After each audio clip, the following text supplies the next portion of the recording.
এখন তারা কেউ ভয় পায় না, এখন তারাই উৎসাহ করে, আরো 2-4জনকে উৎসাহ করে যে আমরা ভোট দিব। যারা বলছে ভোট কেন্দ্রে গেলে সমস্যা হয়, ইনশাল্লাহ তারা একে একে 3বারে ভোট দিয়েছে, ইনশাল্লাহ কারো কোনো ক্ষয়ক্ষতি হয় না।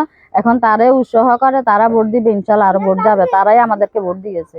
এটুকুই আমার কর্তব্য। পীর সাহেব যে কথা বলেছিলেন, পীর সাহেব যে কথা বলেছে এই কথাটা আসলে কিন্তু ভুয়া।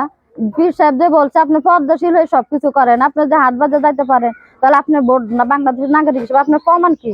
আপনি এটুকু হিসাবে আপনি ভোট দিতে পারবেন। তবে পীর সাহেব এটা বলছে, ওনাদের শোনাটা ভুল, কিন্তু কোন এই কথাটা বলেনি যে মেয়ে লোকে হাট বাজারে যাবে না বা একটা ভোট হিসাবে দিতে পারবে না। কিন্তু না, ওনারা এই কথাটা বলছেন, ওনারা একটা বছর ভোট দেয় নাই, এখন ইনশাল্লাহ ওনারা ভোট দিতে যাইতে আছে, ইনশাল্লাহ এখন ওনারা উৎসাহ ভোট দিবে ইনশাল্লাহ, আশা করি। ভোট দেন না কেন আপনারা? ভোট দেয় না, আমি এখানে বাপের বাড়িতে ভোট দিয়েছি আগে, এখানে মহিলার ভোট হয় না, আমরা দিইও না, যদি হয় আমরা ভোট দিই। আপনার বাবার বাড়ি কোথায়? রায়পুর। বিয়েছে কত বছর আগে? 45 বছর। ঠিক আছে। নারীদের ভোটের বিষয়ে আপনার বক্তব্য? নারীদের ভোটের বিষয়টা হলো, আসলে আমরা যতটুকু জানছি, অনেক পূর্বে আমাদের এখানে গৃদকালন্দিয়া বাজার একজন জৌনপুরের পীর সাহেব ছিলেন। উনি একটা মহামারীর কারণে নাকি বলেছেন পর্দা করার জন্য, যতটুকু আমরা মুরব্বীদের কাছে শুনছি। ওইটাকে কেন্দ্র করে অনেকে এটাকে ভিন্ন দিকে প্রভাবিত করে বলছে যে নাকি নারীদেরকে ভোট না দেওয়ার জন্য। আসলে বিষয়টা হচ্ছে, পর্দার সহিত যে কোনো কাজ নারীরা করতে পারে। নারীরা ইসলামিক বিধান আছে, পর্দার সহিত কাজ করা বিধান আছে যে কোনো কাজ।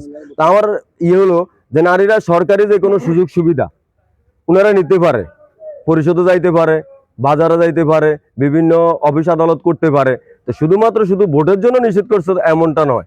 আমি আশা করি এবার আমাদের যে ত্রয়োদশ জাতীয় সংসদ নির্বাচনে এবার 16 নং কুষ্টিয়া দক্ষিণ ইউনিয়নে নারীরা স্বতঃস্ফূর্তভাবে ভোট প্রদান করবেন, আমি প্রত্যাশা করি ইনশাআল্লাহ। আমাদের এখানে গৃদকালিন্দিয়া জৈনপুরের হুজুর একজন ছিলেন পীর সাহেব। তখনকার সময়ে একটা বড় মহামারী হয়েছিল আমাদের এখানে। তো এই মহামারীর কারণে যখন হুজুরের কাছে এলাকার গণ্যমান্য ব্যক্তিবর্গ যায়, তখন হুজুর বলছিল যে পর্দা করেন আপনারা, নারীদেরকে পর্দা করার কথা বলা হয়েছে। কিন্তু এটাকে কেউ কেউ ভিন্ন খাতে প্রভাবিত করে এটাকে নিয়ে গেছে নারীদেরকে ভোট দেওয়া থেকে বিরত রাখছে। কিন্তু আসলে হুজুর এটা বলে না, হুজুর বলছে যে পর্দা করার জন্য। কিন্তু তারপর থেকে এখন পর্যন্ত অদ্যাবধি নারীরা কিন্তু বাজারেও যাচ্ছে, চিকিৎসার জন্য চিকিৎসা খাতে যাচ্ছে, তাদের দৈনন্দিন যে প্রয়োজনগুলি সেগুলি মেটাবার জন্য তারা কিন্তু হাট বাজারে যাচ্ছে।